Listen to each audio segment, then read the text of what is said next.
All right, you ready? Let's go. All right, welcome to Bring Your Own Lawn Chair. Today we're finally doing something I've been meaning to do for a while now. Uh, we're live in the flesh in lawn chairs. This is the first time I've actually sat down with somebody in a lawn chair. Today's guest sitting next to me is a good friend, a brother, a roommate. He's the co-host of Husker Hype Radio. He's one of the most genuine guys I know. I really appreciate having him on. He was my first guest ever. Without further ado, please welcome practically family at this point, Eddie Rosenthal. Hey gang, how we doing? I'm glad to be on. Jaden, I thank you for the kind words. I see you as a brother as well. Let's get into this. Yeah, man. I don't know if you've listened to any of the episodes I've had recently, but kind of been just interviewing a bunch of people, a bunch of my pals, just random people across the world, and it's kind of just getting to know them really, what their life's been like up until this point and where they see themselves going. Yeah, I've heard a few. Coming in from work or whatever, you're back here doing your thing. I would listen to the rugby fella, his podcast. Yeah, so Regan. I'm familiar with Bring Your Own Lawn Chair, of course. Mm-hmm. Yeah, back in the day, I made a bunch of solo episodes. Really didn't make any interview episodes until my first episode with you. I have a few drafts that are still unpublished, but back then you were doing like 10 8-minute episodes. Now we're kind of going shooting 45 to an hour, right? Yeah, we're up to probably my longest one is I don't know, maybe close to 2 hours, probably an hour. Wow. Yeah, that was a good buddy. He was my roommate in Hawaii, but he's a good guy. He's a boat captain and a poet. He lives in Santa Barbara. There we go, Hemingway. Yeah. But how are you, man? How's life been today? I'm doing well, brother. Yeah? Just living day by day. Yeah? It's going good. Yeah. Trying to get into a little more of a routine. It's been working. I like it. That's good, dude. I just wanted to say how much I appreciate you coming on the pod, letting me move in here, and just you being a good friend to me since we met a long time ago. Big ups on letting me move in here because, moving back to Nebraska would have been nice to see family and everything, but in all reality, I'd much rather be by the ocean, have this amazing backyard view that we have. Pretty badass. Yeah. Yeah, Linden is a special spot. I've been here for about 5-6 years. I've seen many roommates come and go. I've left once, came back, but I've probably had about 10 plus roommates in this place. Just this place alone? This place alone, yeah. It's kind of nuts. Well, we'll get into it. I have a lot of questions that pertain to some stuff like that. But I'm just curious, you just got a new job, and this last month I moved in. Your life's changed since I got here. You got your job right as I was moving back from Australia. How is the new job treating you, and what do you do? Yeah, I got a new job at an oil and gas investment firm called Nexus Petroleum Group. Basically, what I do is I go into an office every day here in Newport Beach. I sit down on a chair and I make phone calls I make about 100 to 200 phone calls a day to people to see if they would like to invest into oil and gas wells. And it's something that I've never done before. I've never had a sales job, never had an office job. It's a learning curve. When I first started, I thought that I was going to suck balls at it. But starting to get the hang of it, not saying that I'm Jordan Belfort by any means or any of those big sales guys, but it's fun besides sitting down all day and but you're up, you're moving around, and get on the phone, I'll walk around and talk. But yeah, it's kind of crazy. I was thinking about it last night, and it's weird because it's accredited investors, which means that you have to have a net worth of $1 million or more, or make more than $200,000 a year. So I'm calling up people out of the blue, cold calling these people, and asking them if they want to, over the phone, send me $100,000, and they don't even know me. And I'm like, that's fucking crazy and weird, but that's how the game works. And I've gotten some people, so fake it till you make it kind of is what I'm doing. And it's figuring it out. Yeah, dude, I've noticed since I moved in here, like you've been on your regimen. I'm pretty sure this is probably one of your first like adult jobs. I bet it feels like, because you kind of done doing other stuff. We can get into that, but yeah, I've seen you like waking up. When I wake up now for my job, you're pretty routine is a good way to put it. You're on a routine. You go to the gym after work. You studied when I first, like, I don't know, you probably still study, but you were studying pretty hard the books, reading through the paperwork on your new job. So it sounds like you got your head on your shoulders and you're trying to make the most of it with the new gig.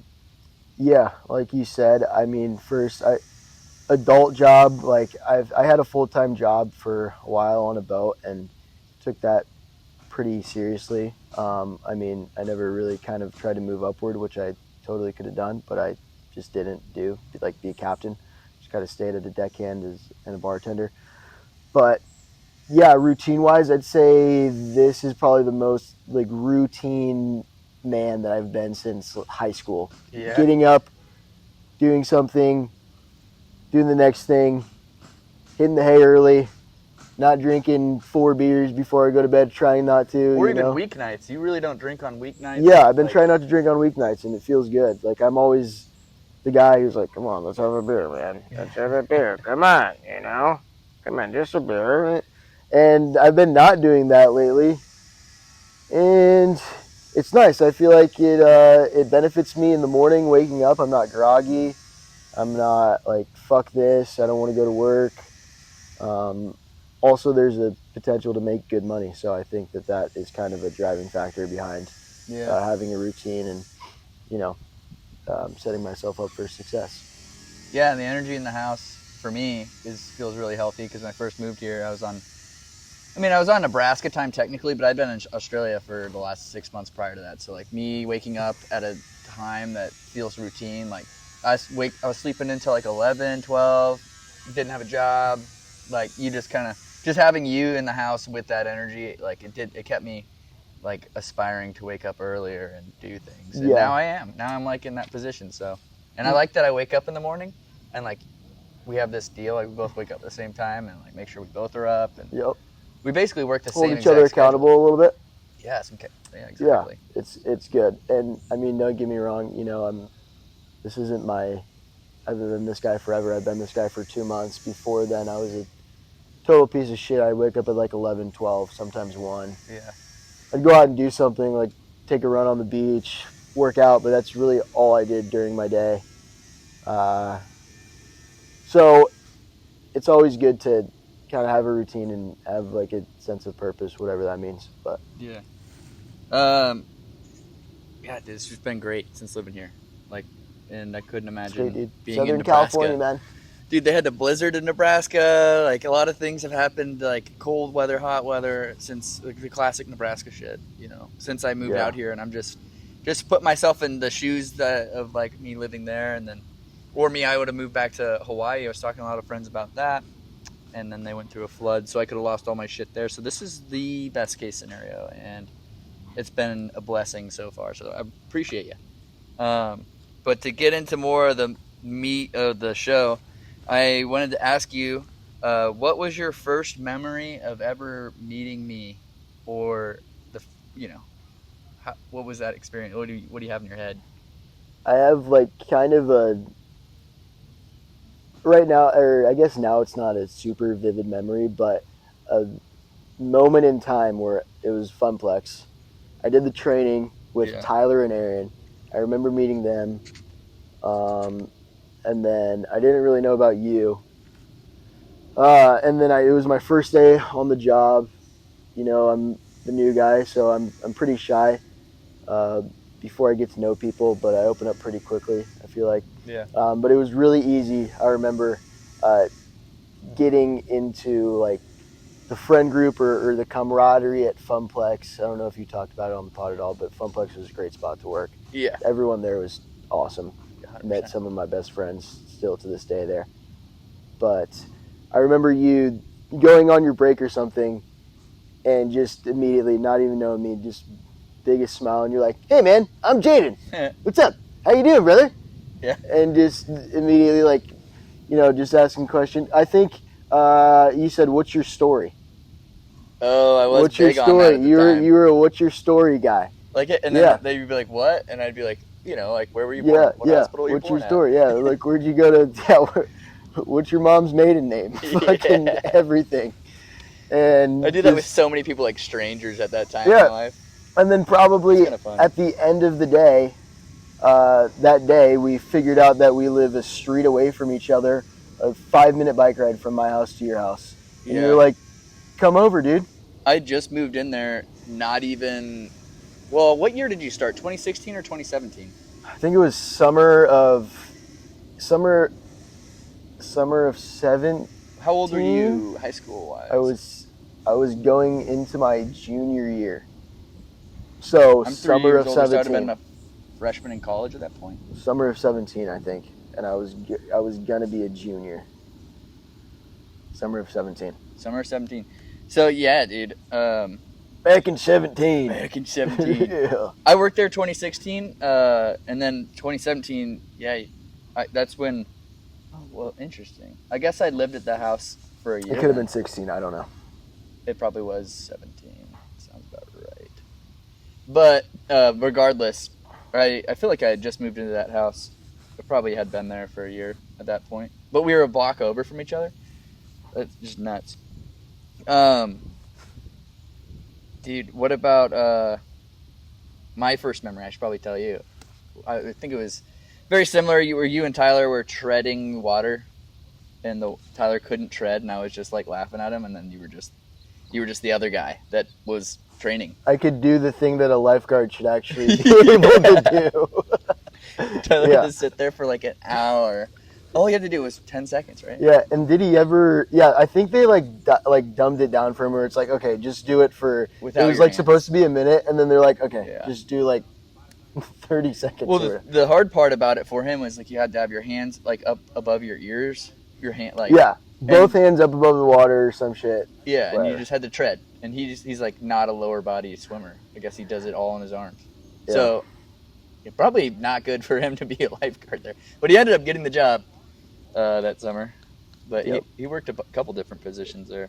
He was like the sales guy at the ticket booth. Ticket booth guy. Were you there when he was a ticket booth guy? I was not there when he was the ticket booth guy. No. He was there. He was that position because the summer before, me and Calvin became lifeguards, but Tyler threw up at the class that you have to pass to become a lifeguard the first year. Geez. So the second year, he's like. Saw me and Calvin getting all tan. He's sitting in the ticket booth. Yeah, the ticket booth would suck, dude. Yeah. So he ended up getting it next year. It's hilarious. What's funny is the story thing that I used to ask. One of my first questions on here is it has to do with like your birthplace. Obviously, most people know that have listened to this far, and you're from Nebraska. Where you were born in Omaha? Born in Omaha, Bergen Mercy. Yeah. On December 21st, coldest day of the year, at 8 or 9 a.m. or some shit like that. Yep. Did you always live in your house down the block from me your whole entire childhood?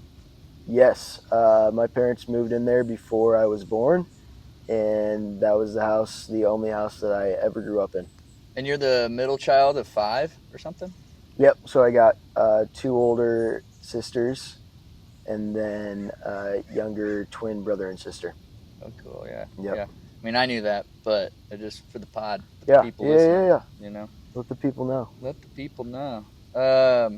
You're the oldest of you're like your older sisters are like step siblings? They're my half siblings, yeah. But, I mean... They live in Colorado? One of my sisters lives in Colorado. She has 2 boys. My nephews, they're my boys. I love those fuckers. Yeah.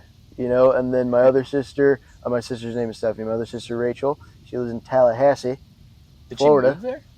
Moved to Tallahassee, Florida. Was she in About a Denver year. Yeah, they were That's what both. I thought. Yep.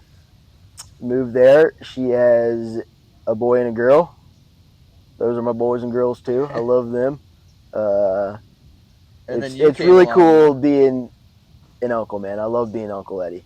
Yeah. They call me, or I'm Funkle Eddie. Yeah. I'm just, whenever Uncle Eddie's in town, it's gonna be a good time. We'll bring out the whoopee cushion. Yeah. You know, we'll do some fun jokes. I'll buy him swords. For both of my nephews' first birthdays, I bought them a Sports Illustrated swimsuit calendar. I just try to be fun and quirky. How old Funkle are Eddie. they? They're like for their first birthday. Oh, Yeah. that's hilarious, dude. Yeah. That's great. That's good stuff. And then that was with your mom, and then your mom, like, and their dad, like, that part of your family, was your mom always living in Nebraska with that part of the family, or? Yeah, Where's their dad? my mom is born and raised in Nebraska too. She lived in the Dundee area. Where's their dad live? He lives in Colorado. Oh yeah. Yep. And then my mom met my dad at Like your dad. my dad at a gym or a bar. I don't remember which one. My dad. You're your dad's first child, right? My dad's first child. Yep. His name is Ed too, but I'm not a junior. We have different first names. Yeah. So he always told me that I'm never a junior. Wait, how do you have different first names? Or sorry, different middle names. Different middle names. What's your middle name? Ryan. Ed? My mom's maiden name. Oh yeah, that's actually kind of cool. The maiden name for the middle name. Yep. And then it works too. You know, it's not Edward Goldberg Rosenthal. It's Edward Ryan. Like Ryan makes sense. It kind of works. Yeah. You ever thought about going as Ed Ryan instead of Ed Rosenthal? No. Yeah. I like Rosenthal. Yeah, of course. I mean, that's how it works in this society. You know, pretty much. What are you trying to say there? Nothing, dude. It's just, actually, I guess what I was thinking when I said that is Native Americans, they used to do like mother's last name, indigenous. Oh. Yeah, so like when the white man came over, now it's the guy's last name. Really? I believe so. Don't quote me. But I'm pretty sure I learned about that in college. Interesting. Could be wrong. But yeah, isn't that weird? Yeah. And like, have you noticed in like Mexican or Hispanic culture, kind of they just put a hyphen in there and both last names are part of it? Yeah. It's a little bit related to it. Yeah. Okay.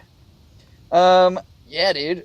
So you born and raised and grew up in Papillion, Nebraska in the same house up until about college.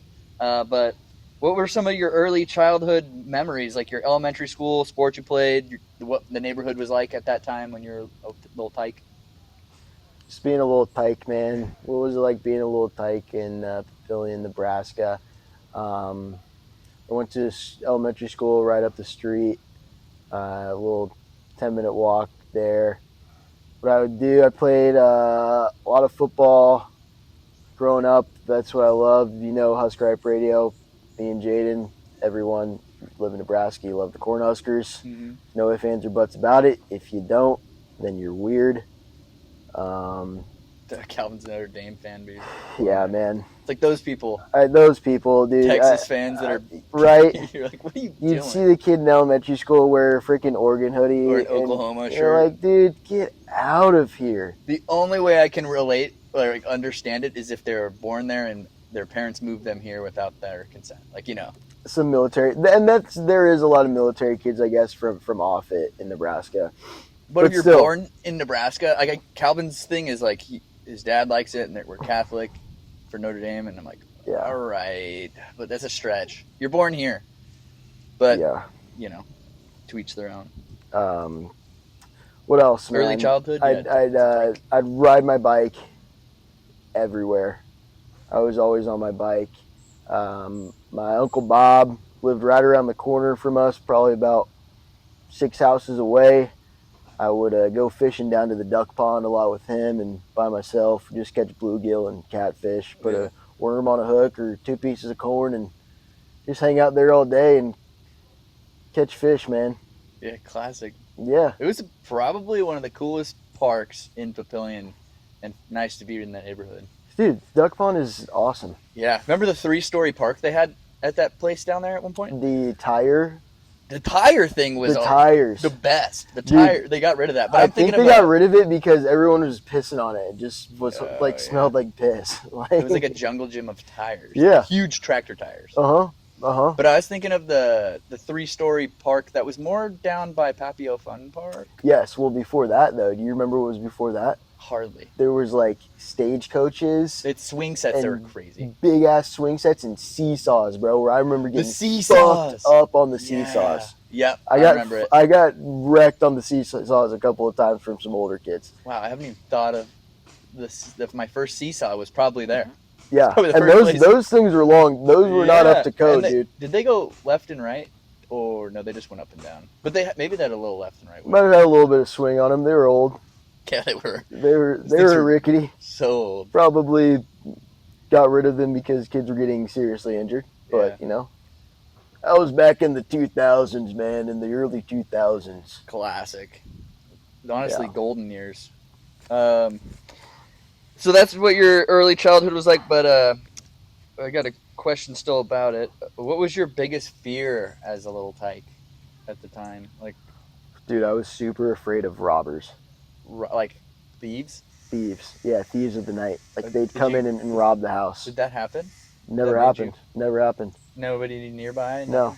Just had I just had a huge fear of probably Home Alone, maybe. Yeah. Maybe Home Alone got me a little bit. Yeah. But I don't know. I remember like there was a stint that I had where I was a little pussy and like wouldn't go to bed because I was like, somebody's going to rob our house tonight. Yeah. And it like became a problem where my parents were like, you need to relax. And I remember going, out with my dad somewhere like to practice or some shit. I'm just like, is mom gonna be okay? Like, what if someone robs our house and mom is the only one home? That's such a deep thought. Like, I don't know why I had that. No, that's okay. I had very similar, not similar, but like just a stupid fear as a child. That would never happen. Maybe that yours is more likely than mine. I thought E.T. lived under my bed, and I had a bunk bed, and so I'd go in the middle, and then I'd think he's on top, and so I'd go to the top of the bunk bed, and then I would be like, oh, he's under the bed and on the second level, or You didn't want to meet E.T. though? Dude, fuck E.T. Scared the shit out of me as a kid. E.T. Like, imagine that thing. Just where they walk into the shed in that movie and they see him. That was the scariest scene ever as a kid for me. That's funny. And then what brought you the most joy as a tyke? What was your like your dad and mom would say like, oh, you love to do that. When he was little, he loved to do that. You know what I mean? What's something your parents would say you were a huge fan of? I liked watching movies. Like I had a set of movies that I just would be on rewind. Yeah. All the time. Shrek was a big one that I would watch all the time. And then I watched some ones that I probably shouldn't have watched when I was a kid, like Austin Powers. Dude, you love Austin Powers. I love Austin Powers still to this day. It's like part of my personality. I love you saying whip Austin out some Powers. Quotes. Always whip out some Austin Powers quotes. The ladies love it. Yeah. Maybe they actually don't, but I like to pretend that they do. It's like the kids nowadays try to do that with Borat or something. Right. But yeah. It's just not the same. Austin Powers, Starsky and Hutch was a good one. My sisters would babysit me a lot. My older sisters would. So they'd just be like, all right, let's turn on freaking Austin Powers for the kid. Because when you're young, dude, you don't really know what it means, Yeah. Then when I was in high school, baby. like just everything, all the innuendos, you watch it and you're like, what? Yeah. Or you realize that Mike Myers is Austin Powers and Dr. Evil, and he's Fat Bastard, and he's Goldmember. Like, what, dude? Yeah. It's mind-blowing. You thought that was all different? All different people. Turns out, same guy. Honestly, I didn't even put two and two together like as a kid either, but Yeah. As I got older. Yeah. But what else, man? Like, besides watching movies, I guess just played a lot of like t-ball and shit. Yeah. Go out and do stuff with my dad.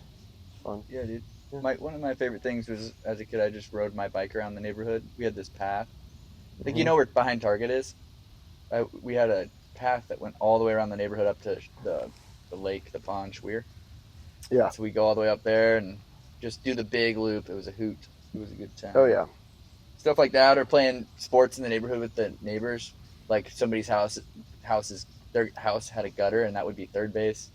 the "Don't park here" sign was second base if you're just touching it, Yep. and then the valve box, the green valve box, was like home plate, and then somebody else's gutter was Yeah. just like classic little things like that. And we'd rip a tennis ball at my neighbor's house across the street, and she'd come out yelling at us like, "No more baseball!" And we're like, "Baseball!" Like, It's always going to be baseball. Yeah. Yeah, and just ripping football in between the streets. You Yeah. know, you can do that. Did your neighbors ever do like crock pot parties for the Husker game? We used to. No, I feel like huge my parties. always watched the Nebraska games at my house. Me and my dad had a little like superstition to where it's like we gotta watch it at the house. Nobody can come over because if someone comes over, we're gonna lose. Yeah, maybe next whole season you should fly back every game. Yeah, maybe. Might work. Middle school, you went to Papillion Middle School? Or what do they call it? Papillion Middle School, they call it PMS now. Yeah. Yeah, PMS. it was Papillion Junior High, but now it's PMS, and people think that's funny. Yeah, it is a little. Yeah, Papillion Middle School. I met some good buds in Papillion Middle School. My dad went there. Really? My dad actually went to your elementary school too. Really? Because he grew up in the house that when I was living and I met you. Yeah, that's when I really started to ride bikes a lot with my boys. D-Rock. Shout out D-Rock. He's part of Husker Hype Radio family. Yeah. You know, D-Rock's older brother. One of my best friends growing up. I went to La Vista Middle School, but I lived so close. Even my other house where I grew up, I lived so close to Papillion Junior High, and I don't even know like why they got to do it like that. Because I was always jealous. You guys had a second story at your middle school. You had stairs. You had stairs, and our school was just the oldest La Vista type of thing. I was like, oh man, I wish I went to that one. That's where my dad went. Do you remember any like funny characters from middle school, or just like some random kids that like pop out to you where you're like, that guy was a trip? No, but I remember my 7th grade science teacher, Mr. Skiles. He was always pretty cool. That's one guy. But you know, honestly, yeah, there was a bunch of people in middle school. I think like if I really sat on it. Dude, I was a trip in middle school. Everybody's weird in middle school. We were very into intramural dodgeball in middle school. There was a church next to my middle school, and they did church intramural dodgeball or whatever. And you'd go there an hour before school just to play, and then they just preach the word of God like for 30 minutes, and then you get to play dodgeball. And it was like, all right, I just want to play dodgeball. Yeah. Kind of weird that they did that organization for it, but hey, they let us play dodgeball, which was cool. That was in the church. God in dodgeball, man. Yeah. What was your biggest fear in middle school? Like, what would you say? Like, because for me, like just to give you a second to think on it, maybe just like fitting in or making the right friends right off. Because I made friends in elementary school, but then I went to middle school and I was like, I don't want to be caught in the loser crowd. I guess I was too insecure about like that type of thing, and I tried to just be cool with all the cool kids very much. But yeah, I think maybe my biggest fear in middle school, looking back, is maybe getting ready for high school. Because you know that thing in elementary school, they're going to be like, oh, you think this is hard. Wait for middle school. Wait what they tell you in middle school. Or what you're going to have to do. You're going to sit down and listen. And then in middle school, they're like, oh, you think middle school. You think we're hard on you. Yeah. Wait till you get in high school. You can't even go to the bathroom if you don't use a you were fucking scared of going to high school? I guess. Yeah, I can't really think of a huge fear that I had. I was ready to get out of my middle school when I came. Yeah. But, yeah, well, at the same token, what's being in middle school, could be the same answer as elementary school, but what brought you most joy? What were you anticipating every day or excited for? What made you happy? I think I had a really good group of friends in middle school. We would hang out every single day. I remember walking home, and every day we'd go out. Our walk home would be along the creek. Like we'd hop into the creek and just walk that, and it would take like an extra hour, but that was just like a super simple time. You're with your buddies, and just chilling out in the creek every single day, doing the same thing, but you just had a good time all the time. and it was before smoking weed or anything. There was no weed introduced in the No game. drinking. It's just some middle school kids having a good old time, man. Yeah, that's Yeah. sick, dude. Yeah, that reminds me of. That's probably what my answer would be: hanging out with friends. Me and Ben, before we had cars or anything, we'd just like hang out all the time, or Dalton or whoever. And one of our big things when I hung out with Ben was he had like train tracks in his neighborhood, and so we would go over to the train tracks, walk on them, and walk as far as we could. Yeah. And one time we were like at the Missouri River. Yeah. I went to the Missouri River once on my bike. From the train tracks, just walking it all day, just made it to. That's crazy. The river. And you just do that, and then you call Ben's mom and be like, "We're done." Yeah. Can you come pick us up? Yeah. So good, dude. What's your best Halloween costume as a child? I had a couple good. I'll give you two. Okay. One time I was Jeff Hardy from WWE. You know who Jeff Hardy is? I wasn't allowed to watch WWE. You weren't allowed to watch WWE. They let me watch SpongeBob and Family Guy and South Park, but WWE, that's when my dad drew the line. It was the Hardy Bros. There was Jeff and Matt Hardy. I think I was Matt Hardy, but I was a big wrestling kid growing up, and then I realized one day I just watched and I'm like, wait, these guys aren't actually hitting each other. This is fake. They just totally turned me off. I stopped watching. Yeah. And then one year I was the Sundrop girl. Do you remember that commercial? It was the Snoop Dogg. Was that the? Sundrop is a soda pop. Oh, yeah. And they had like an ad campaign of like Sundrop's girls. Yeah, and it was Snoop Dogg Drop It Like It's Hot, and there's just these chicks who were Sundrop girls, and they'd just go around and like dance on people. And my older cousins did it for a wedding video for one of my other cousins. Yeah. And they just dudes dressed up as Sundrop girls and would go to like, this was like before, fucking with people in public was a thing to do. Yeah. Like they just dressed up as Sundrop girls and like were going to random guys and dancing on them and shit. And I thought it was the funniest thing ever. Yeah. And I was like, I'm going to be a Sundrop girl for Halloween. There you go. Had like big fake tits. Yeah. Yeah. Balloons. Yeah. Nice. What do you think you'll be? First, what were you last year, and then what will you be? What do you want to be next year for Halloween? PG. This year I was Cat in the Hat. Oh yeah, that's good. It was a last minute costume. It was pretty sick. Cat in the Hat got really fucked up. Yeah. Yeah. Dr. Seuss. Cat in the Hat was whipping his tail around at the bar. It was a great Halloween. It was like a last minute thing. I bought it the night of at Spirit Halloween. I was like, what am I going to get? What am I going to get? Oh, this is Cat in the Hat suit. It was nice. And it was like a cold night, so I had a Snuggie on basically. Yeah.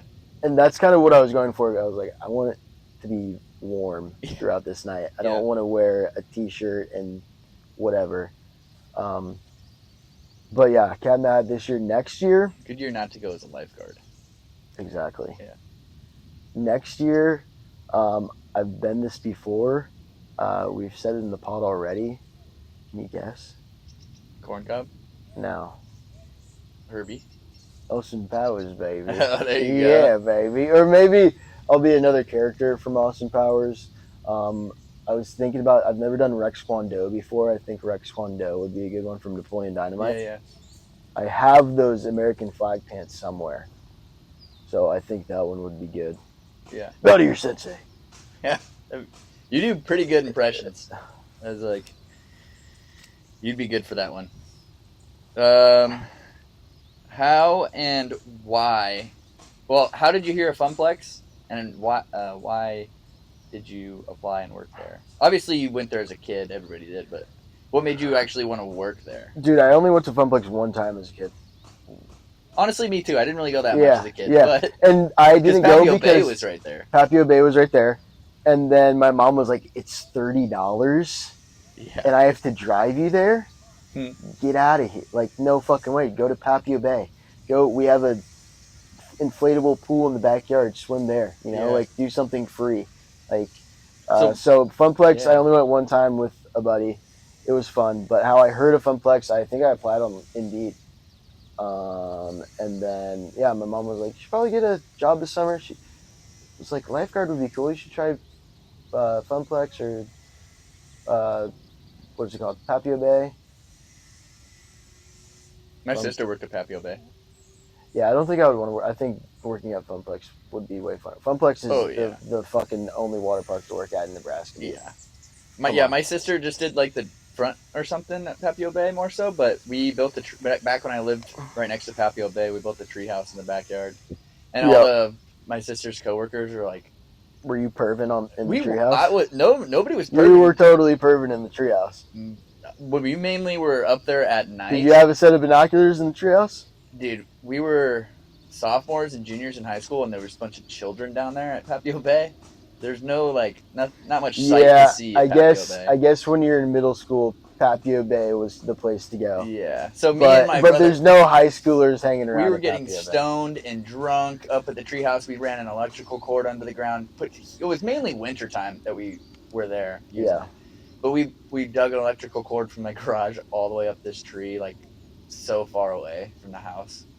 And that's rad. Carpet, paint, drywall. Yeah, I wish I was there in that era, because I know that you guys talk fondly about that, and I know that was like you and Reed. Reed talks about it all the time. I wish I was there for the treehouse era.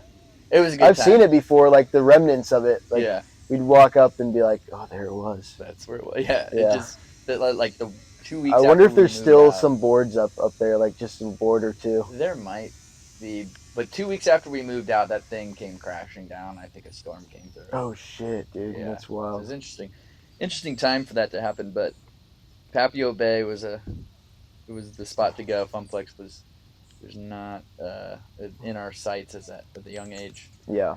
But you applied on Indeed and just went for it and got the interview and got the job, dude. That's killed him with my demeanor and good looks. Yeah. Got the job. I think I just applied because Calvin and Tyler were gonna apply, and I guess Mackenzie worked there, and it was just kind of like the place to go, and a few other people from their grade worked there. And I'm forever grateful, dude. Changed my life. Honestly, every person that's ever worked at Funplex that hasn't been fired, I assume, loves the place. Yeah, dude. You think about it. I mean, if I never went to Funplex, never would have met Aaron, never would have met you guys, never would have moved out here. Yeah. Because I had a friend out here. Yeah. Like, crazy how that works. Yeah. What's your favorite memory working at Funplex? Like, there's probably a bunch, but what top of the best moments or best moment? Just one that rattles your brain right off, like whatever hit your head first. I think the Plex parties at your house were always a blast. Like all the coworkers. That came over. We had a killer time every single time. I just think everybody that worked there in our era was awesome. Yeah. Like the first 2-3 years especially. We're like, you guys want to go over the... Everyone was so tight, dude. It was just... What was what we would always say? We'd be like, are you about it? You about it? Are you about it? You just go around and everyone says, be like, you about it? You about it tonight? You about it? Yeah. And then everyone would come back home to Arlene after Funplex, and we'd all have a good time, man. Have a good time. But at Funplex? Yeah, working at work. Like a position, top slides, being there off the clock. Yeah, maybe. Top of slides. I think going down Typhoon Falls, I truly do think that they're the best water slides. I don't care what you fucking say about height. You have to wrap the mat around you. You wrap the mat around you, yes, and you can fly down those fuckers, dude. Like, somebody's gonna get seriously injured if they get the super speed on that. Yeah. But I'm saying, that shit, those are the most fun slides I've ever been on in my life. I'm not being biased, because I've been on some good slides, dude. I've been to Worlds of Fun. I know my slides, man. And those slides, just how fast they are, and just, you can tell that they were made to have fun. And that's about it. Safety, not at the highest level Worst that they were position looking at. Funplex Makana Top. You know what? People hate it on Makana Top, but I like getting splashed a little bit. When it's a hot day out in Makana Top, you got to embrace it. Yeah. If it's cold, yeah, it fucking You got to wear the sucks. poncho that Jacob wore or something. Yeah. That guy was a little stinky But guy. Makana... He's a stinky guy, but What if Jacob G is one of your listeners, bro? hey, Jacob, I hope you smell a little better nowadays. But when you handed me the poncho at the time, I was like, yeah, I just wouldn't go up there.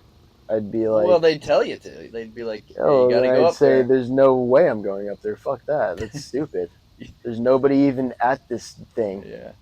Um, Not Jacob DeZona either. It was different Jacob. Just throwing that out okay. there. Do you remember Jacob DeZona? I think it was only 2016. Yeah, no, I don't know him. I don't know that cat.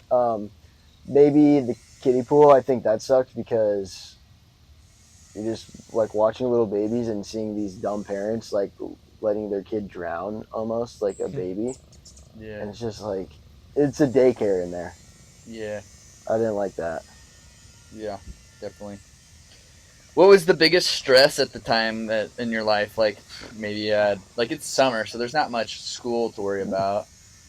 And usually at that point of your life, that's probably what you're most stressed out. In the summer is kind of. But what during Funplex? Maybe like waking up on time, making sure you got to work on time. What was the biggest stress? During the summertime? Just during your time at working at Funplex.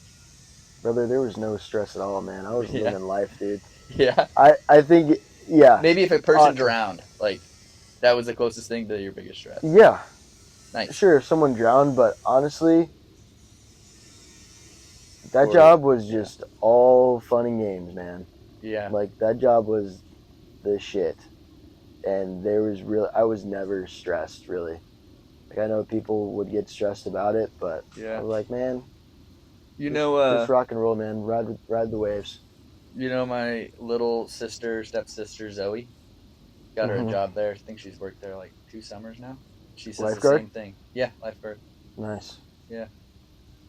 Good on her. She's like enjoying it. Oh, but it's not as fun as when we were there, man. No, dude. Actually, probably for a good reason. I mean, we were good lifeguards and we obviously did things great, but I don't know if you've heard, but they did have somebody pass away and drown. Yeah, but not on our watch. Not on our watch, but nope. But yeah, they got to lock in on that, so maybe not as fun and games as we took it. But we also were very serious about our job. Yeah, when it's time to go, it's time to go. Yeah. You know? But also, like, you're working a summer job at a pool with fucking babes. Like, I'm gonna have some fun, dude. Remember walking around the lazy river? Yeah. Doing it all day? I would do that all day. Yeah, we go barefoot and people would be like, you guys are crazy. Yeah. I'd be like, Skip, I don't need a break. Skip. Yes. And then we started getting in trouble because according to the law, we're legally required. I do remember that, bro. We do some days on the river, man. Probably walk a couple miles. Yeah, for real. That was fun. Our feet were thick as nails. We could walk on hot coals and not feel anything that summer. I mean, I think we would go out to like in public and not wear shoes. Or I remember when we went camping that one time and we didn't wear shoes at all the whole time, and I was like, I don't feel anything at all. I want my feet to be like that. Is that when we went camping in the Los Hills? Yeah. Yeah, we walked around that place barefoot the entire Yeah. And that's a big area. Yeah. Yeah. Our feet were good. Moving from Nebraska for college, where did you go and how did you end up going there? I went to Regis University in Denver, Colorado. I ended up going there because it was the only school that I actually ever applied to. Really? Yeah.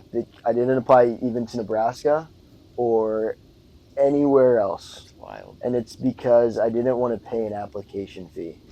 I was like, okay, so you're telling me I have to pay $50 just to see if I can go here? And what if I don't? Didn't have to pay an application fee, and they like gave me a scholarship. So I was like, I'll go here. It's like the Creighton at Denver. Yeah, it's a Jesuit university, whatever that means. But it was really because I didn't want to go to Nebraska because I felt like everyone in my school, they were going there, and majority of the people were. I wanted to meet some new people, get out of Nebraska, smoke a little bit of weed. Colorado, it's legal there. Yeah. Rad, dude. Let's smoke pot all the time. And yeah, that was the only place that I applied to. So I was like, and then I didn't even go on a visit. I went to visit my sisters, and then we walked around the campus. I'm like, cool campus.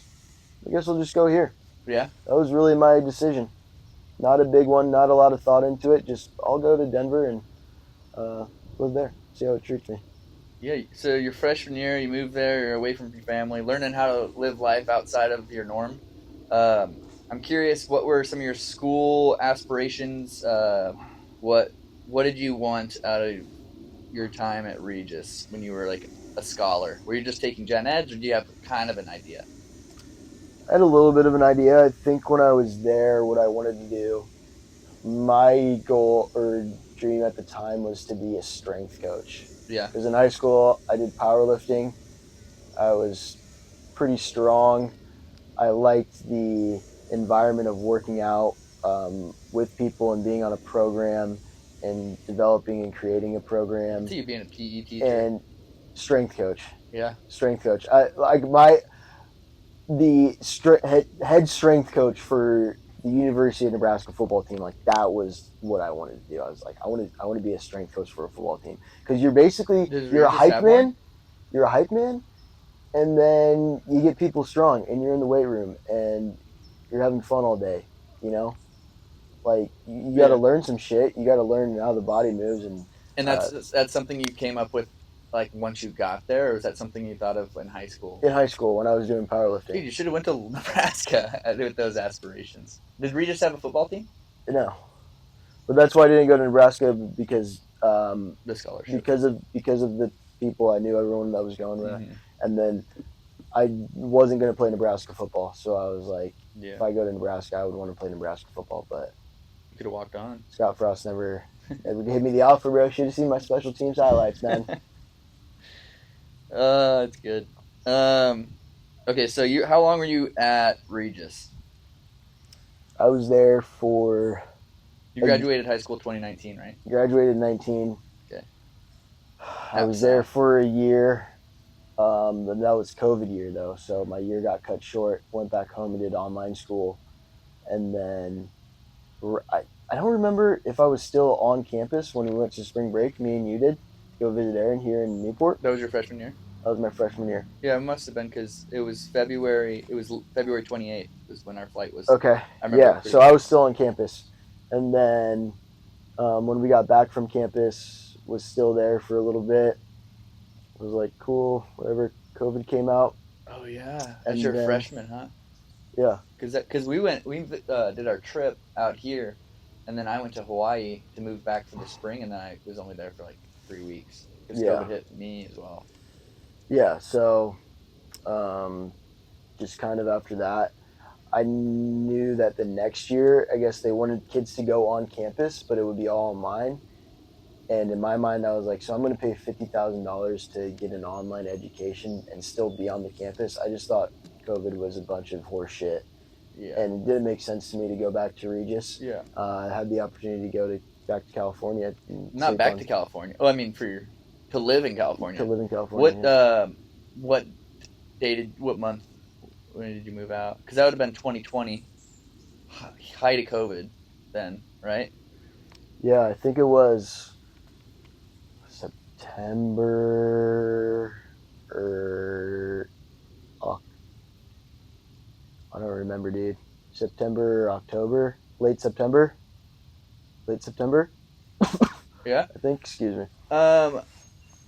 So you stayed at Regis from after our spring break trip out here, and went back to Nebraska for the summer, I guess, Funplex, and then that September came around, and you were like, I'm gonna move to California move in with Aaron.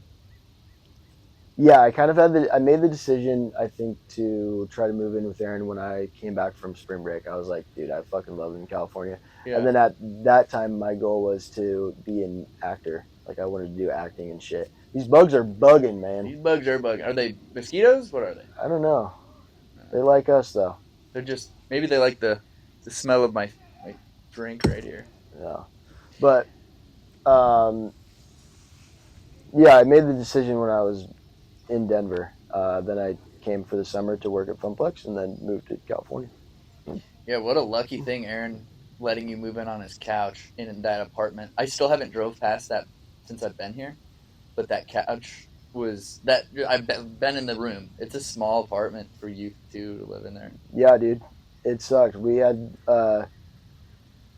it, we all, did the best we could, but I mean, Yeah, living in such tight quarters with another alpha male, we Aaron. never got into like a full fledged fight, but like Yeah, sometimes, you just go home and it's like I want my own fucking space, and I'm sure Aaron felt that even more because it was his apartment, yeah, and he's just got a kid living on his couch. But yeah, dude. Um, was there a culture shock between like being from Nebraska? That obviously you went to Colorado and then you moved here. What was the biggest culture shock? I feel like Colorado, like, maybe you got an answer there, but I know California. I want to hear that answer. Biggest culture shock between Nebraska and California. I think the culture shock was I was thinking, California and everybody in Nebraska. I still go back and people say the same shit like California, land of the gays. Oh yeah, What the hell are you doing over there in that liberal state and everything? My yeah, uncles would be like, don't be sucking any dicks when you get in California. yeah, Just shit like that. And I'm yeah, like, all right, dude. Yeah, I'm not gonna turn gay because I'm in California. yeah. Like that's not what I'm That's doing. how it works. Yeah, but There's gay people in Nebraska. there's gay people in Nebraska, exactly. But coming to Orange County, I think it was a little less of a culture shock than I thought it would be because Orange County is pretty red. It is. It's Newport Yeah, Beach, like a lot of Trumpers out here. Um, but I would say I think just like the vibe of life here is people are laid back, but they're also doing shit. Like everyone's outside. yeah, Um, everyone's laid back. There's obviously bigger, nicer houses, cars here, and everything. yeah. Mine's the money. Culture shock's the money. And then For just sure. like people wise, there's legit. I remember meeting my buddy Cade Pendergraft, also a Husker Hype Radio guy. My first friend that I ever made out here, like my best friend that I have that's from California, Yeah. Cade. And I remember when I first met him at work, and he was like, "Yo, what's up, dude? My name's Cade Pendergraft. How are you, bro?" He was like, "You want to rip my stizzy?" And I'm like, "Dude, people actually talk like this." And if you've seen Cade, Cade has blonde hair, tall, like he's the definition of a surfer California dude. kid. Definition of a California kid. I'm like, oh, these kids actually fucking exist. I was like, look at this He's kid. not joking. Yeah, like this kid is like straight out of Fast Times. Yeah. At Ridgemont. Yeah. Like no fucking way. This is sick. So yeah, that was everyone just looks different. Like Yeah. and nobody cares about football apparently. Like, there's other things going on than Nebraska football, which was a shock to me. I was like, yeah, you guys, did you hear Scott Frost got hired? They're like, who the fuck is Scott Frost, dude? Like, no, I don't give a shit. Like, no, I'm from China. I don't watch football at all. I remember getting my hair cut. The barbershop I was like, oh, you like college football? And he just laughed. Like, didn't even say no or just laughed and kept cutting my hair. I was like, all right. Yeah, no, not many people. Well, they got pro teams. They got too many pro teams, to be honest, in California. But yeah, dude, it's just a different culture. Honestly, if I asked that question about college football in the places I've been, same exact. They'd say the same shit. Yeah. So I'm curious. You were working at the Duffy Boat place, obviously, when you first got here, and you lived with Aaron in his apartment for like 3 months or so. But I want to know the story of this house, or I want you to share the story of this house and how it became your home, and now my home. But yeah, dude. Aaron the lease was ending at the apartment that we were living at. Aaron had a spot actually in Long Beach, so he was going to move to Long Beach. I was set to find my own spot, so I was looking on Craigslist. I was going to live in like Irvine by UCI with some college kids and try to figure it out up there maybe. I remember a spot was there. I applied, really got nothing. Found this spot on Craigslist too. It was dirt cheap. Contacted the people, came over here, rode my bike, and as soon as I saw the backyard, I was like, yes, Yeah. yes. Inside was a total shithole. Um, I mean, house is kind of a shitty house, but we make it work. But I mean, it was like there was just crap everywhere. Like it was kind of like a hoarder place. The fridge smelled like shit. So I convinced Aaron to not move to Long Beach and move with me here because the rent was cheap. It was closer to where he was at originally. Convinced Aaron to move in with me, and now we're here. 6 years, Yeah, 5 years dude. later. It's a great house. It's a great place to live. Yeah, dude. This is like anytime someone comes into this backyard, everyone that's lived here forever is like, this is the one of the coolest backyards that I've ever seen. Yeah. You know, A like you lot. can have a $10 million house and not have a view like this. Yeah. There's been some people that have mentioned to me, some of your friends, they've said, like, dude, if I wasn't stuck on my lease right now, I would have totally taken that spot in a heartbeat. Like, a lot of people say this is the best backyard in Costa Mesa. Yeah, but also here's the thing, Jaden, is people want to take this spot, but I wouldn't want them to take this spot. Yeah. They go, oh, dude, dude, you're lucky you have that room. It's like, yeah, but I would have never chose you, bud. That's the thing. It's like, Hell yeah. oh yeah, you want to move in here, but I'm not being a gatekeeper on the house. But it's just like, Yeah, you want to live with people you want to live with. yeah. Yeah, it's a great place. What is? Oh wait, no. Let me ask this first. Last time we saw each other before I moved in. When do you remember the last time we hung out? I'm think like when I thought about it, I was like, must be the wedding, Aaron's wedding Wedding. last year.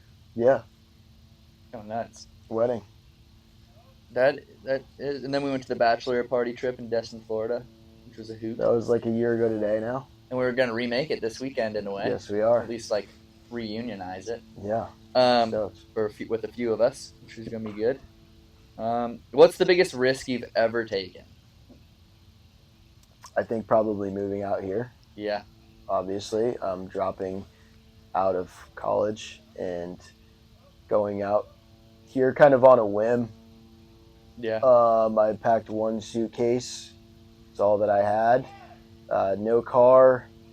Slept on a couch. Made it all work. Yeah. And yeah,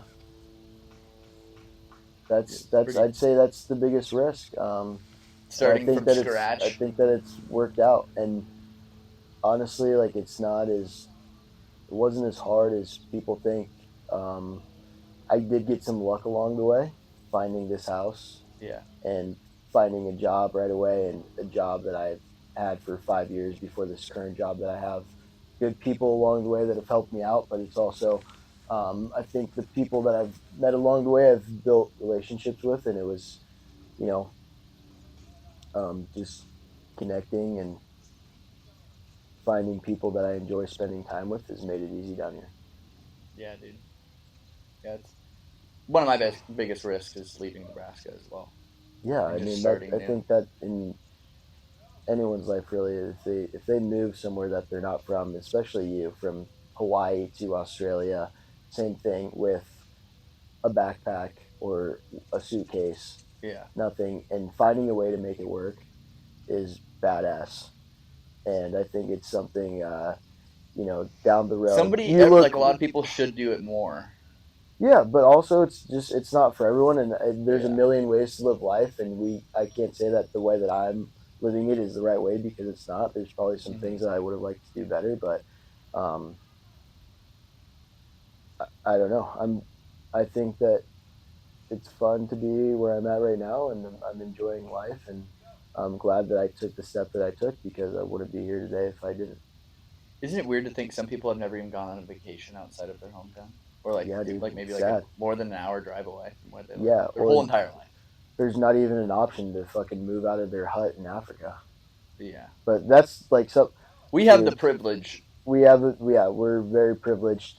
But also, maybe they don't want to move because they haven't made there. We think that they don't because they don't have. Who's going to tend the farm or something? Like wherever. Family is huge, and that's kind of the thing that I wish I was around more, is family. Like for sure. there's a thing that, I wish I was around more, is family. Like there's a thing that, I wish I was around more, is family. Like there's a thing that, I wish I was around more, is family. Like there's a thing that, I wish I was around more, is family. Like there's I'm definitely missing out on that aspect. Like I go back home and I have a pretty big family. Like I have 50 cousins. All my older cousins now have kids, and I look at them and they don't know who I am, but they know my little brother Jimmy and Olivia really well, my dad, and they're like, "Who the fuck is this alien? Yeah. Like, who's this kid at our family party?" And I'm like, "I'm your cousin." Yeah. Yeah. Well, that's interesting. Yeah. They didn't know you as grown up, or you guys just kind Well, of. my cousins had kids, and now these kids, I've been gone for 5 years, so I've seen them once. Now they're like at 10 or Thanksgiving. 12. Yeah, now they're exactly. Yeah. And I'm like trying to talk to them, like, yeah, dude, like, cool. Yeah. Well, what's now that you're an adult, like, what's your biggest fear, and what do you anticipate for, like, what brings you joy nowadays, like as a child and as middle school and now as an adult? What do you think your biggest fear is, and then what brings you the most excitement? I'd say my biggest fear right now is knowing where I'm going to be in 5 years, because I want to do a lot of things that I don't know if I'm really making steps towards achieving those goals. Like I want to have a wife and kids and a house, and I think and make money. I think that I found a good job where I can make money, and somewhere down the line, if this job doesn't work out, then I'll have a stepping stone to go to another job that I would be able to make money. But just kind of, you know, all the like I said earlier, there's a million ways to live life. Yeah. And I want to live fucking all of them. And I have realized that that's something that you can't do. And it's, for me, it's very hard to choose one path. Like I want to do. Yeah, dude, 100% agree with that. I don't know, man. I want to have a house and a wife and kids, but I want to live in California. I just don't think that. And I also want to raise my kids back in Nebraska, but I don't want to move back to Nebraska. Right. So it's just, at what point do I try? Like, it's tough. It's tough. Like, my fear is just if I ever start something too late, but I guess you just got to live day by day. Yeah. Yeah, dude. And your biggest excitement? My biggest excitement is the potential of where the future goes. Like, it could go. What about it's a fear and an excitement. Yeah. It's like, I don't know what's going to happen, but right the now, uncertainty is a fear, but it's also exciting. Like there's a dual aspect to it. It could go bad, but I feel like it will probably go good, and I'm excited about that. I think that living out here, having a friend from back home is very exciting. I'm excited for our boys to come. I'm excited for that. That's for sure. Be sick. Yeah, it's gonna be fun. Those are some big hard hitting questions. And you mentioned 5-year goal, and I know Aaron has always kind of asked me at points in life, like, hey, what's your 5-year goal? What's your 10-year goal? And he put those thoughts into my head early, like at 16 years old, when I first met him. And I thought that was super profound to start thinking about what I'm going to be doing or where I want to be that long from now. So I just found it interesting that you brought that up. But my biggest fear right now as a fella would be, honestly, just missing. I just started this job, waking up and missing work, or being late. It's probably one of my biggest fears right now. And then my biggest joy right now, what I'm most excited for is probably the boys coming, but in general, starting this full-time job as a greenskeeper. I think just doing that job is pretty exciting. I'm stoked that you got that. Yeah. I was struggling for a wee bit there, about it, trying to figure out how I could make money out here. I didn't want to do, I do the valet thing, but it wasn't that is my career aspiration. Nor is the groundskeeping as much, or working at the golf course. Not I'm not a golfer. I'm not a big golf guy, but it's a career aspiration would be to mow the Dodgers Stadium or the Angels Stadium. That'd be a really cool job. But ideally, the podcast thing. But Yeah, it's a good job to have and something I've always wanted to do. So I'm happy to do it. To move on, I wrote down what's an accomplishment or the biggest accomplishment you've had in the past couple years. Before I moved in, and uh, just things of that nature. I mean, you getting this job right now, I bet feels like a good accomplishment. But prior to that, I guess. Yeah, I would say Like you can go all the way back to before, like when we left Funplex. I'd say a thing that I felt really accomplished um, doing that made me feel awesome that I haven't felt that way because of doing hard work beforehand was when I was doing stand up and grinding stand up really hard. Like for a year straight, I was going 4 nights a week to open mics and doing comedy. And I was really into it. I was liking doing it. And I got a show at this place called the Tiki Bar right down the road, actually, from this house. And there was probably 100 people there, and I did, you know, 8 minutes, 10 minutes. But It's pretty long, like for yeah, a fella to stand on a stage and try to yeah. make people laugh. And I felt really accomplished after because it went well. I got laughs. Um, and just feeling like that, like after a sense of, working hard for a year. And maybe it wasn't a year. Maybe it was like 6 months, 7 months in. But You haven't working, been to stand up in a while. I haven't seen I you do haven't that done since I've been stand up here. since I lived in Denver. So about a year. I haven't done stand up A little since I've been rusty. back here. Yeah, and it's something that I've thought about doing again. You had a But joke book in the back of your car one time. You picked me up. I think it was when I came here from New Zealand. Uh, yeah, you picked me up and we were moving the luggage around the back, and then you like had your joke book laying there, and I was like, "What's that?" And then oh, it's my joke book. yeah, Like I yeah. thought that You got was to write down your jokes, man. yeah, Put some pencil down on the paper and just get to writing. yeah, But that was a big accomplishment that I think doing stand up and then kind of getting a reward from it felt really good. And I'd like to do something again like that. Maybe yeah. it's stand up or trying hard at my job and making some money and feeling rewarded by that. But we'll see. If you had investors or just the means to do it, if you were to start a business tomorrow, what would you solve, build, or sell, or serve?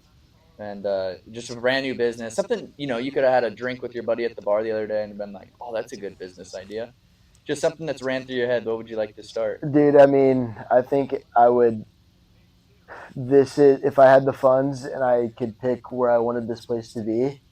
I I would um, own a bar Yeah, in down here like on the peninsula or some shit like close to where beach ball is or somewhere around there. And I think I would call it Midwest. yeah. It'd be called Midwest, and it'd have all the Midwest sports teams. Obviously, it's a Husker bar first and All the foremost. Midwest beer. It's a first and foremost, yes, but Midwest beer. We got Busch Light, cheap beers. We're Milwaukee, talking $4 or old $5 Milwaukee. beers. Yeah. Malort, yeah, Milwaukee, PBR, fucking what's it, Old Style, What's that that Chicago. Nebraska brute like beer? There's like a specific beer, like almost dedicated to the football team. Cornhusker Crusher. Yeah, you got to sell some of There's some those. Cornhusker Crushers. Yeah, we get Cornhusker Crushers in that bitch. And What then would you call that again? What would you name it? Midwest Bar? Midwest. Just Midwest. called Midwest. Let's Yeah, go to the Midwest. Or the Midwest. Let's go to the Midwest. that's a good. I like that. Yeah. I was just talking to my buddy Callow today. I used to bartend with him at Funplex, and he aspires to be on the pod soon. Potentially visit here at this house in July. He was saying, but I told him like, there's no bar here in Costa Mesa or in Newport or in Orange County that I've seen this far, have a swim up bar like Funplex Breakers Bay. Like there's poolside bars where you can get out of the pool and go get a drink and get back in the pool. But I feel like that business would slap. Just have a swim up bar, beachside. Everybody would go to it. But there's the ocean right there, and that was his response. Yeah. That's kind But of the the. ocean can be cold, and if you could regulate the temperature at all times of the year, and you're in California, Yeah. Kind I of like a think Cabo. a swim up bar, that would be interesting, but I don't. I That's just kind of agree with him. I don't know if it would work right next to the beach because even though they have it all the over ocean Hawaii. can get cold, but it's just like, but there's a fucking ocean right there. Yeah. They're in Hawaii. Yeah, they have them in Hawaii, and the ocean's Are they on warm there. resorts though, like hotels and shit? Yeah, it's like a resort there. But Yeah. Waikiki, there's some. So someone's gonna go to a bar though and just bring their swim trunks and then hop in the like. It could work. It could Yeah, work. they gotta have a doorman for sure. They're like checking, making sure Yeah. people pay to get in, like Funplex. Yeah, it's just a silly business idea I thought of. If you were to win the lottery, what would be the first thing you did, and what else would you do? Like, what's a quick answer for that one? If I were to win the lottery right now, honestly, I would put like 90% of the money into. I would just invest it and Yeah, hold it, and then I'd take care of my parents, retire them, whatever, buy them a house wherever they want, um, buy myself a house, maybe a couple of houses, and just be really smart with it because right now I feel like things could change if I won the lottery and I have all this money in front of me. But yeah. my mindset right now is if I won the lottery, I'd want to, not lose it all. And Pimp out your car. yeah, I'd pip out the Jimmy for fucking sure, dude. I would make the Jimmy the most badass car in Newport. Yeah. People would, I'd, Turn their necks. yeah, I'd ride that thing down Is the that a PCH. Jimmy? Yeah, is that How 95 many Jimmy? people know what a Jimmy is what I've come to learn.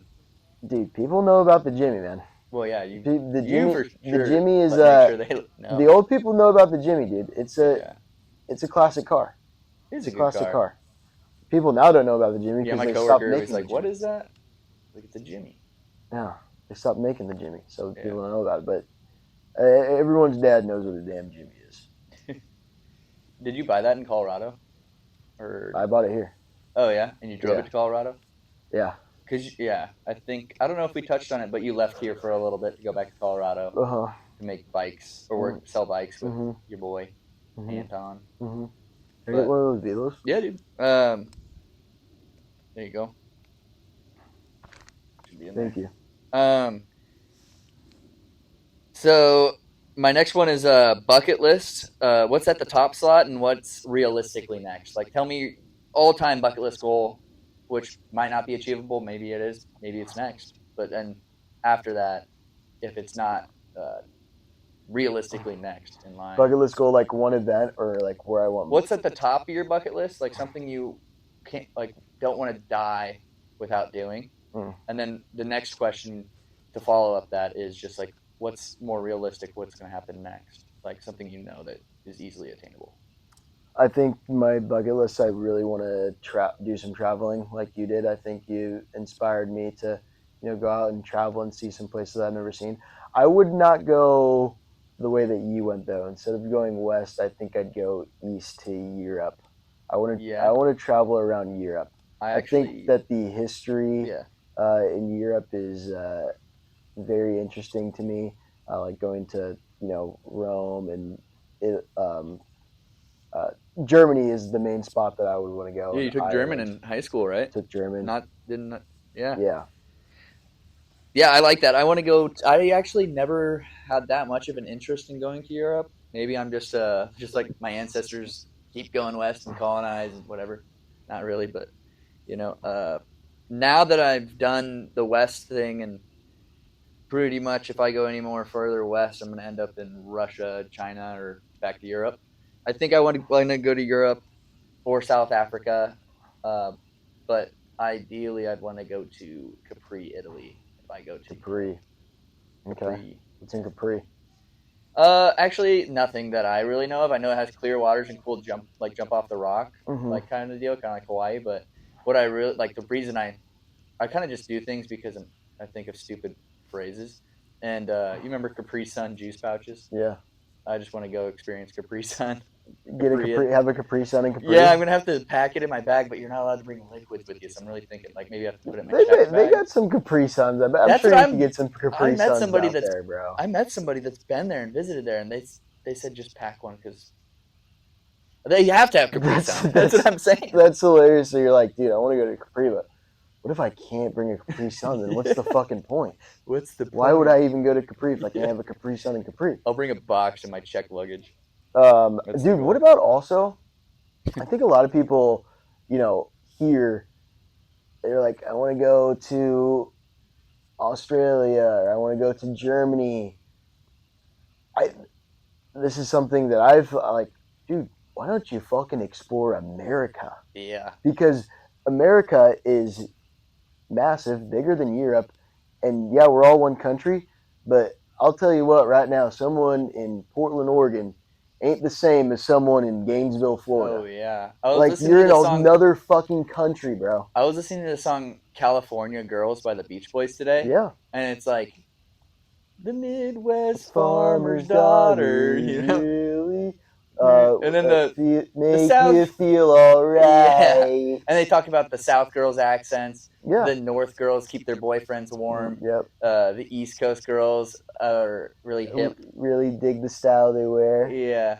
And then you got the Alaska. Dude, there's just so much you can see in the United States. I'm going to go in, I think, August to South Carolina for my first time and see the Atlantic Ocean. I've left Nebraska and I've only gone. Like, I've maybe been to Arkansas and we did Destin, Florida. Mm-hmm. But I haven't actually been anywhere on the East Coast. Yeah, you saw the Gulf of America. That wasn't the Atlantic Ocean. That was the Gulf of America. Exactly. When I was 5 years old, I went to Orlando. My grandparents brought me to Disneyland World, which one it is. But Disney World. I touched the ocean there, but I don't know if I went. I have to ask my dad. I don't know if I went east or west because I think Orlando is on the Atlantic. Orlando is closer. It's like central, isn't it? No, Orlando is on the Atlantic Ocean side. Okay. Well, yeah. I think it was probably a long drive because Orlando is it's still pretty far from the ocean. But Orlando is on the east, closer to the yes. east. Okay. Yeah, so I guess I've touched it. I put my finger in it and tasted it because my dad told me to do that, and then I was like, salty. That was my first time seeing the ocean at 5, and then I didn't see it until I moved to Hawaii. So that was 19. I was 19 then, so it was about 14 years between it. But yeah, I want to go My uncle lives in South Carolina, and so does my adopted uncles, I call them pretty much. And I'm gonna stay with them and hopefully get a car, or maybe drive. Probably not, it's far from here, but go up and down the East Coast just to say I did it and see it all. There you go. I think I should. I'm doing that before I go to Capri, Italy. I gotta go up there. What's realistically next on your bucket list? You said travel and stuff. Maybe. I think that's about. I think before Germany, I think it would be cool too to take a train up the West Coast. Oh yeah. Yeah, they have the train that you can go all the way to fucking. Oh, you want to go to the Oregon game? Yeah, there we go. Oregon. That's next on the bucket list. Go up to Eugene this fall. On the train. Yep, knock that. The train actually, not a fucking bad idea, dude. I didn't think about that. That is a great idea. That's a great idea. We were like, we should road trip it. But you said road trip. I was like, I'm not fucking road. You wanted to fly, right? Yeah. Oh, okay. Well, it's train. Train. What time? What month is that? We'll figure it out. Football season. Football season.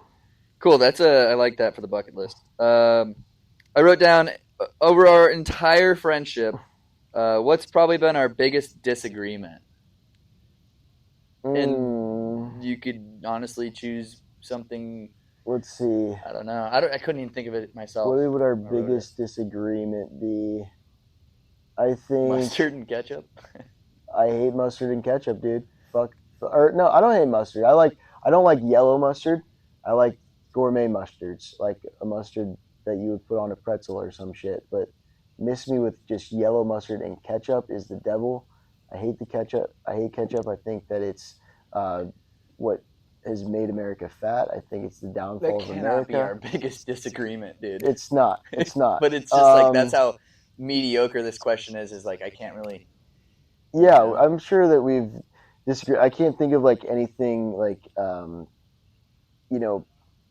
pivotal or like nail in the wall. Anything or nail in the coffin. That's really I really did not like when you did this or that. type of thing. Yeah. Maybe that you don't think it's important to know who Levante David is or famous Huskers. Yeah, but that's not a disagreement. That's more I'm just stupid. Yeah, but I'm you just go ill-informed, I should say. I shouldn't say I'm stupid, but yeah, but I also think that it's kind of to a point where if you want to call yourself a Husker fan, you should probably know who Levante David is. Well, to my defense, that I've already said before, is I didn't really give a shit about Husker football It doesn't until matter, I dude. started It watching doesn't matter. in 7th grade. And those Do you know who Tommy Frazier is? Yes. Do you know who Lawrence Phillips is? I know what you're saying. Do you know who Lawrence Phillips is? Yes. Then you should know who fucking Levante Lawrence David Phillips is. basically beat up his girlfriend, Scott Frost. Yeah. Was scared to death. Okay, so you know that history. I know a lot of like things, but like Levante David, for some reason, just doesn't hold. And that's insane. A memory slot. Yeah, dude. I guess that's not really a disagreement, but I guess the disagreement is, I guess I see where you're coming from. The disagreement is I should know more, and I'm like You're like, oh well, I just don't. You're the Husker Hype Radio. No, you fucking should. You're the Husker Hype Radio podcast. You have to know that. No doubt. I don't run a Husker Hype Radio, but I'm a Husker fan. Like most Husker fans. No. Don't say Okay. most Husker fans. Okay. 90% of Husker fans know who Levante David is. Okay. You got me there. Okay, there's our disagreement. That's our disagreement. What's giving you the most peace right now? Ooh, the most peace. Yeah, what brings you peace? Like, it could just be waking up to the birds chirping or something. I think what's bringing me some peace right now is routine and kind of before I got the job that I have now, I was a little complacent in life. Like I was working on the boat, which I love working on the boat, but I felt like that wasn't what I wanted to do for the rest of my life. Yeah. Not saying that this job is, but it's a step in the right direction.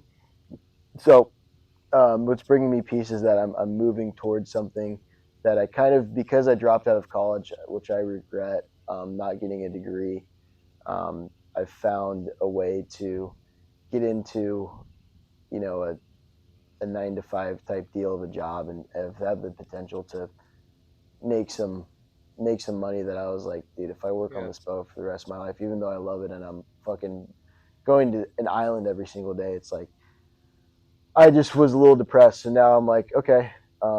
What's next kind of deal? Yeah. And I think it's always healthy to have even if you're content where you are, it's nice to know what's next, or like think that way. Yeah, totally. And my what's next was when I was working there and at the bar is like, well, I am just going to be stuck here. It's cool to live in Southern California, but this is not what I want to do. Yeah. So totally, 100%. Yeah. 100%. But bringing you most peace right now is the routine you kind of were hitting at. Yeah, that and just kind of being like, okay, well, you know what, things can look up a little bit. Yeah. Yeah. Nice. Do you plan on going back and getting your degree, or are you kind of just like? I've thought about it. Yeah, I think, but either whether that be online, which I feel like that would be the only like feasible way to do it now with a job and doing other things that I want to do. But now is it even worth it if I have connections and if I succeed in a job that people have degrees in and I'm better than them? I feel like if I go into an interview, I'm like, you can have this guy with a degree, but look what I've done. Look at my resume without one. Yeah, or like, okay, yeah, I didn't graduate from said college. Yeah. But I can still do the things that these guys are doing, because not to bash on anyone with a degree, I wish I had one. I said that, but there's guys that go to USC or any big college, and all that they do in their 4 years is fucking whippets and bong tokes the whole entire time, and then they get a great job because their dad is a partner at this law firm and they can do this and that and that. Not saying maybe they worked harder, but there's definitely some cases where there's some kids that are dumb as rocks and they just get jobs because they know some people. Yeah. Some of my best advice for like people that don't have, or like they have aspirations to get a degree maybe, or aspirations to go to college, is I kind of rushed it. I mean, I graduated after 6 years of a couple gap years. Really rushed it there, bud. Well, I wanted to get the degree just because I wanted to get it over with more so. I wanted to just be like, I'm done. I don't have to go to school anymore. But looking back at it, my degree is just a hodgepodge of a bunch of crap put together that kind of just hopefully works out. Yeah. But my sister, she went into school knowing what she wanted to do, and now she's getting her doctorate to be a NICU natal nurse. And like, she's like, there you go. She went and she had a plan. Yeah. And if you decide, like in your life, not just you, but anybody listening, if you decide in your life you want to go back to school, you just know what you want. Yeah. Because if you're going there without any, like you're saying, like kids go there, do whippets, whatever. Yeah. Like you start with your gen eds and stuff. It's a good start right out of high school. But if you don't know what you want to do right out of high school, it's a lot of fucking money. And it could be a lot of fucking money put to waste if it's not what you want to do. Yeah, so, true. Honestly, the degree, I got lucky. I had like basically financial assistance. I was in the FAFSA program, so I was very grateful for that because I didn't have that much student debt. Honestly, I had no student debt, just paid it off every semester, on there time. And yeah, super big of a blessing on my end for the situation I was in. But even with that case, I should have taken advantage of that and maybe got a more educated or useful degree. My degree is more driven path. Yeah, something that like if I went out of if I graduated, I could have got like a 100K job. Like that's the reason you go to college. Yeah. Not to get I've literally worked some minimum wage jobs or like close to it since I graduated. So right. It didn't really improve my career growth, but right. I mean, I'm really grateful for it in the end. Yeah. Is there anything I missed or should have asked you this? Like maybe you were sitting here waiting, anticipating me to ask you something or something you actually want to bring up that we didn't touch on during this? No, man, it's your show. Yeah, I know. Yeah. For sure. I just was just curious if you had anything that you wanted to speak on. No. No? I think we hit a lot of good points. Nice. Well, do you have any questions for me about the pod, about whatever, or about my life? I mean, we've been living together for the last month, so. Yeah. At this point, I was gonna pay you the $34 because I owed him $34 he bought me something on Amazon, but.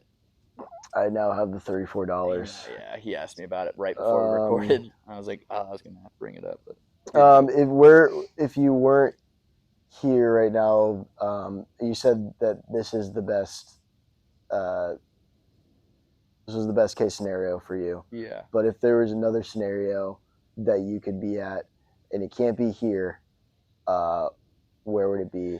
See, that reminds me of the lottery scenario. Okay. Question. Yeah. What's your lottery? Your lottery answer? I would probably put it all in an investment, like you were saying, like a good chunk of it, not all of it, but make sure that my health, my body, and stuff. I go to the doctor and like spend whatever it takes to the docs to do every scan possible. So I'm up to date. I know my blood work. I don't even know what blood type I am right now, and I know it costs to go to the doctor to figure that out. I'd want everything in that category, cancer screening, everything just like get me good, get me right up to the position I'm at. I would probably donate a lot of money to charities and stuff just because like just things that I like and stuff. Maybe donate some money to the Husker football team. Fuck yeah, I would. And I'd buy a house, preferably in Oahu. Maybe just rent in Oahu from somebody. I don't know. Maybe buy a house there. But buy a house in Nebraska. Try to retire all my family and friends. Ideally, right now though, for like more so the question you asked me, what's another scenario that I would be in? I don't know, just something with Michaela near the ocean. But okay. That option wasn't on the table at the time. But yeah, I think if that was the case, I like California. I want her to move out here for that situation, but Hawaii um, or just someplace new, maybe even Florida. Like Destin was really cool, but maybe there's a You like being by better the spot. water. I like being by the water. Anywhere warm, I'll vacation to the snow. I'll vacation to the cold temps. Okay. Especially if I have the lottery scenario. I have another question. I Yeah. feel like you bring up doctors and health a lot. Yeah. Why do you think about that so much? Good question. I Are you a don't know. hypochondriac? No, not really. I actually think my body's pretty healthy. Yeah, I think it is too. I think that The only you reason overthink that a lot. So I turned 26 almost a year ago, and I moved to Australia, and I got health insurance there. I moved here, and I had to figure it all out. So it's kind of just been a process the last month of like health insurance, and then my new job offers really great health insurance. So I brought that up from that too. But I was raised in a household where my mom worked nights as a nurse every night, and my dad worked days. So when my dad was at work, my mom was sleeping for her night shift, and then when my mom was at work, my dad was cooking dinner. And I don't know, I just always, my sister's a aspiring doctor. My dad got remarried, and she's a NICU natal, pretty much a doctor. Um, Selena, my stepsister's a nurse, pharmacist of some sort. Everybody in my extended family on my mom's side, at least all my cousins, most of them have joined the medical field. My brother worked at the hospital. I don't know why I've been. Maybe it's just you talk about it a lot. Yeah. And I'm like, dude, Well, I you're mean, a 26-year-old healthy gentleman. When you turn 26, dude, you get kicked off your family's health.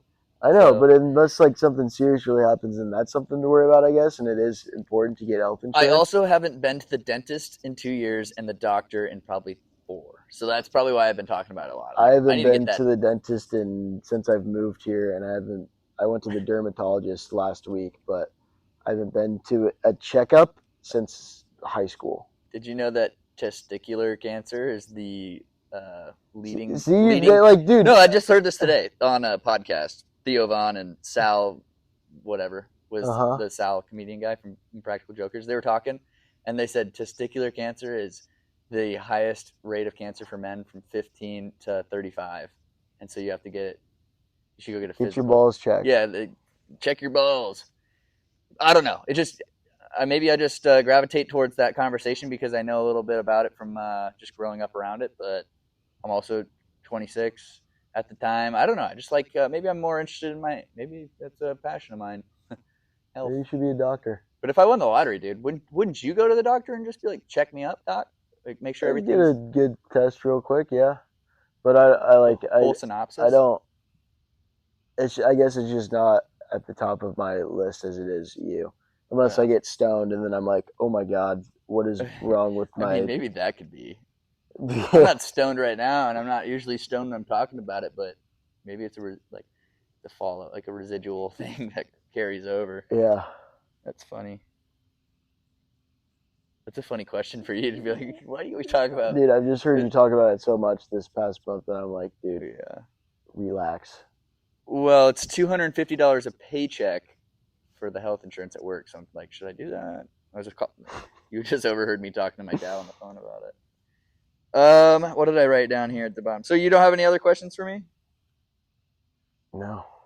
All right. I think that's pretty much the episode, but I do want to shout out Husker Hype Radio. Go give them a follow on Instagram, Twitter. We got a Twitter. X, I guess. Yeah. And then anything else? YouTube. You got to have them on YouTube to watch the live streams every football game. Maybe we'll get some podcasts rolling here soon. I mean, it's, we do pretty good during the season with podcasts. But just honestly, Husker football talk, this is probably the most least hype Husker hype that I've been in the off season since I've started Husker Hype Radio, or since like 2013, where I'm like, oh, we're gonna fucking win the national championship this year. I'm being very dialing it back a little bit, being more realistic, and just saying, you know what, I hope the team does good this year. I hope the boys go out and play with their heart out, and whatever happens, happens. Anthony Calandria, go do your thing. this defense. I'm excited to see what it brings. But am I expecting us to beat Ohio State? Am I expecting us to go into Autzen Stadium and whoop on Oregon? No, I'm being a little bit more realist than I've been in the past. But we train right up there and you win. bet your ass. No, you bet your ass. The week of, when we're on the train ride or on the plane, wherever up to Autzen, I am going to bet $100 on Nebraska, saying there's no doubt in my mind that on Saturday these boys are going to walk into Autzen. It's always game day. You're like, there's actually a chance here. Like everybody. Yeah. There's always a chance. Every time there's always a chance. I mean, there's no certainty in college football ever. No. Remember Penn State this past season to UCLA? Never know what could happen. Exactly, man. Exactly. Yeah. I was going to ask you actually about Husker Hype Radio. I know, like, when we were watching... I think you're going to play a big role this year. Are you into that? Yeah, dude, 100%. Love to have you in the booth. I was gonna say that I was curious if you guys are gonna ever touch on baseball or soccer, or not soccer, sorry, basketball maybe next season, or if you guys are gonna touch on volleyball a little bit more, because it's more Husker football hype radio. It's really Husker football hype radio. Yeah. I think we've talked about it in the podcast before. Like, I want all those teams to do good, and they do. I'll root for them when they are good, and I root for them. But it's just you're a football guy. I have lived, breathed, and died Nebraska football forever, and I think me and Aaron had this conversation this weekend where it's like, dude, it's kind of tough making it a big part of your personality, because then everyone goes up to you when Nebraska loses. Oh, fuck. So I just can't, like, I'm just so invested in Nebraska football that I don't have time or the heart to go in and learn about all the baseball players and their names. And yeah, I'll watch it if it's on. Cool. Go Big Red. Always go Big Red. But to sit down and have enough material to have a podcast about any of these teams, I don't think it wouldn't be a good watch or a good listen. Yeah. Okay. Yeah, you got to be super knowledgeable on some of those things, and if you don't feel like you're that guy, I'd just be bullshitting, and I don't think that I honestly wouldn't listen to it myself. If it's not something that I would listen to, then I wouldn't want to put it out. Yeah, just some fellas just happy to make it to the Sweet 16. Okay, let's see. The Nebraska baseball team won. Ooh, they were down 2 in the third, and then they won by 2. Okay, what's next to talk about? Like, that's really all it would be. Yeah. Dude, could you imagine, though, if the Husker football team made it to won the College World Series in Omaha, Nebraska? Yeah, that'd be fucking electric. Be sick. Yeah. Nebraska football or basketball, or all of the sports, to be honest, are getting really good outside of football, and it's just a ticking time bomb to see that change for football. But yeah, it's crazy, like the basketball team making it to the Sweet 16 just to lose to Iowa, but still to do what they did, bro. Just to do what they did. Yeah, dude. Tune into Husker Hype Radio. Go Big Red. Bleed red shit corn. Bleed red shit corn. Buy some merch if they ever have some up for sale here in we don't fall. right now, but maybe we'll release a new line coming up this fall. Stay tuned. Yeah, dude. Well, it was great to have you on. Thanks for listening, people, and thanks for letting me move in and having you hop on this pod and everything. Yeah, dude. And get me my vitamin water from Amazon. Yeah, brother. Thanks for having me on, man. I had a good time. Sweet. This was cool. That's a wrap. Peace out. Go Big Red.